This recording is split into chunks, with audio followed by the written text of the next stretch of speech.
I'm Sophie Waplington, a qualified personal trainer, plant-based cook and author, and in this Holland and Barrett mini masterclass, physiologist Dr. Emma Ross and I will be explaining how your hormones change across your menstrual cycle, plus what it could mean for your fitness and fueling. Before we get into the detail of our different menstrual cycle phases, I want to make an important point. There's no point adapting your fitness to your different cycle phases if you aren't eating enough, sleeping well, and following a good, well-structured training plan. So if you're looking for performance gains or symptom support, I'd always start by making sure that you're fueling, resting, and training correctly before we look at how to tune into your menstrual cycle phases. As long as you're nailing the bigger picture stuff, then understanding what's happening at every stage of your cycle could empower you to make healthy decisions and potentially even enhance certain aspects of your training and nutrition. Sound good? Over to Dr. Emma for part one. Cramps, fatigue, headache, mood swings, period poo, backache, any of these sound familiar? Yes, let's talk about the period phase. Once your womb lining starts to shed and your bleeding starts, a whole host of symptoms can kick in, and lots of them can be pretty undesirable. Although hormones get the blame for these, it's actually got very little to do with your hormones.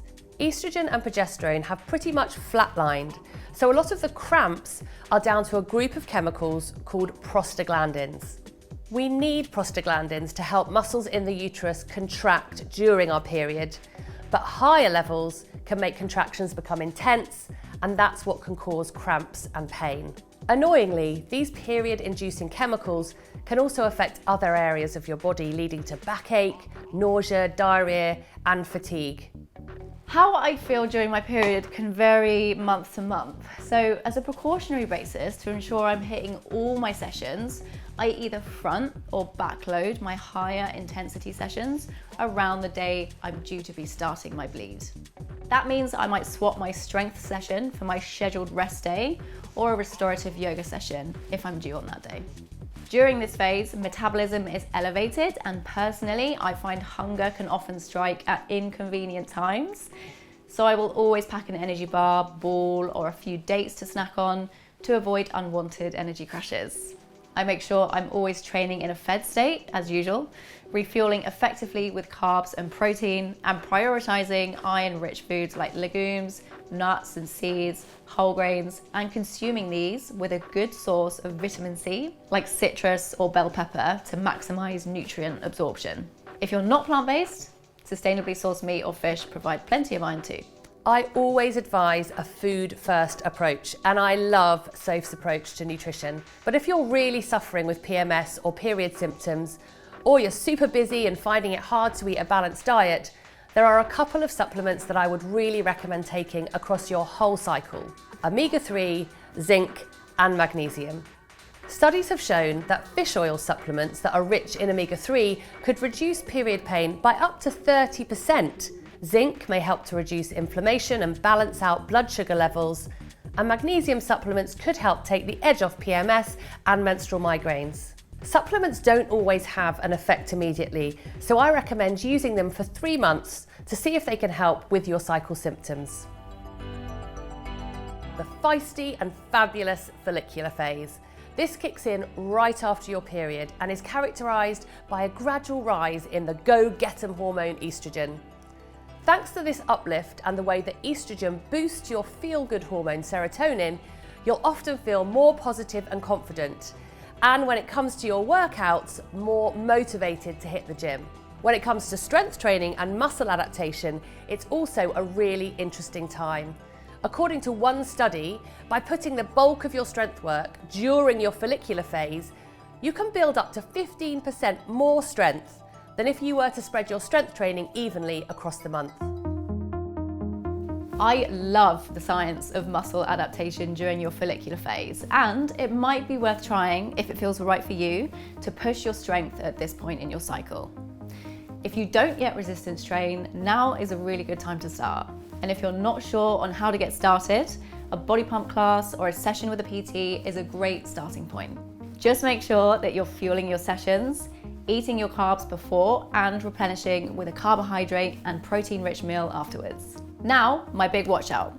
It's not just about strength training in your follicular phase and neglecting it in all the others. You need to be training consistently across every phase of your cycle to benefit from longer term adaptations like body recomposition, which means less fat and more lean muscle. It's just that you might want to up the strength or really lean into it when you feel good. In terms of nutrition, studies show that women tend to have lower muscle glycogen storage in the follicular phase, which means increasing carbohydrate intake is recommended for optimal performance, as carbs are broken down into glucose, and glucose equals energy. Personally, I have a coffee and a slice of toast with jam or peanut butter around 30 minutes before my session to give me the energy I need to push. Then, when it comes to post-workout fueling, I love this post-workout oat bowl, which contains, I would say, about 50 grams of plant protein from protein powder, chia seeds, flax, peanut butter, soy milk, and yogurt. I'll pop the recipe in the video description. Next up is the ovulatory phase, which lasts just 24 to 48 hours. Although it's a very short phase, it's a really interesting one that's marked by a flurry of hormonal activity. In a natural cycle, estrogen will peak, which triggers your luteinizing hormone, which in turn triggers ovulation. As this happens, there's also a small spike in testosterone, which we often associate with being a male hormone. But actually women have testosterone too, and it can help us feel more motivated, competitive, and self-confident. When it comes to our fitness, we're all different. But according to one study, this could be a great time for getting more out of your workout. Now that could mean going for a PB, tagging on an extra set or adding more load, or really pushing your runs to make the most of that extra motivation. Understanding different phases, like ovulation, can really help you to fine-tune your workouts and feel great by working with your body in a brand new way. For me, the ovulation phase is a great time to test your progress and see how far you've come. So go for a PB, pop an extra kg on the bar, or kick it up a notch with your cardio and see how you feel. In terms of nutrition, keep your protein intake at about 1.6 grams per kilogram of body weight throughout the month, and your carbohydrate intake high to help fuel those sessions and recover effectively. Next time you hit your follicular and ovulatory phase, I have one very important request. While this is an ideal time to push yourself and your fitness goals, it's really, really important to warm up properly. Hormones like estrogen can influence our joints and our connective tissue, so warming up and focusing on great technique are really important during these phases and actually across our whole cycle.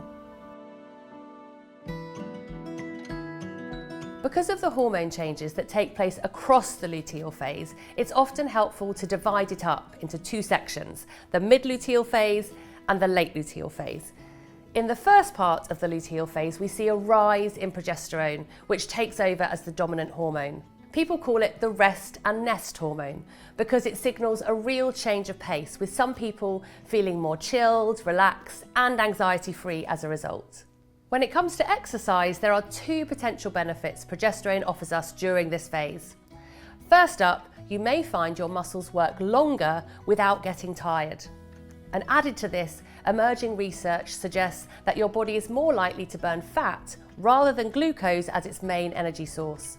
Now, unlike glucose, which burns up quickly, fat provides a slow and steady source of energy, which is great for long distance or low intensity efforts. The common misconception when we get to the luteal phase is that women should just back away from training and focus on lower intensity activity.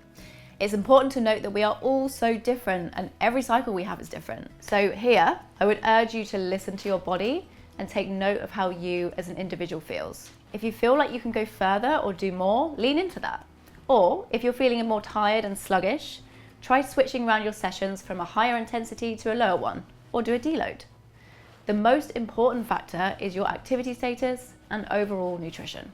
Carbohydrate intake around your workouts, before, during, if needed, and after is still incredibly important. If you're not properly fueled, you won't perform, which means your body cannot make these positive adaptations in response to training. Personally, I don't change the way I eat a huge amount during this phase, I focus on complex carbs like beans, lentils, sweet potatoes, and grains, and never deny myself a treat. The luteal phase is a tale of two halves. And as we approach the second half of the luteal phase, just before your period, you might start to feel those classic PMS symptoms, such as bloating, low mood, breast pain, cramps, or headaches. And the reason for this is that estrogen, with all its positivity-inducing benefits, and progesterone, the chilled-out entertainer, pretty much drop off a cliff. For some women, exercise can really help shake off those symptoms and give you a great endorphin boost. While for others, shifting down a gear to more restorative exercise and taking the pressure off can really help you benefit during this phase. For me, focusing on RPE, or rate of perceived exertion, is really helpful before and during my period. This is a 1 to 10 scale, with 1 being super easy, 10 being extremely hard. If you're feeling less than ideal and in maybe the 1 to 4 range, that's okay. It's all about adapting your session to reflect that. Listen to your body and do what feels right. And remember, regardless of progress, if you're moving your body, whether that's lighter weights or a more gentle yoga session, you're still having an effective workout. Just remember to always stay fueled and hydrated. So there you have it, our rapid roundup of the big hormone players across your menstrual cycle. Plus, the ways they can potentially have an influence on your muscles, fueling, and motivation when it comes to fitness. If you take just one thing away from this masterclass, remember that in 9 out of 10 cases, fueling your body effectively can help to mitigate many undesirable effects you might experience during your cycle. Make sure you have a good training plan in place. Give yourself enough rest and recovery time throughout the month, and fuel yourself around your sessions with plenty of carbs and protein. We're all different, and tracking your cycle is a great way of staying in tune with your body and understanding what feels right for you. If you're interested in learning more, there's loads more information on the Holland and Barrett website, along with the studies mentioned. Head to the link in the description to find out more. And don't forget, you can also go in-store and talk to one of Holland and Barrett's amazing advisors, who are all trained in women's hormonal health. How cool is that? That's all from me.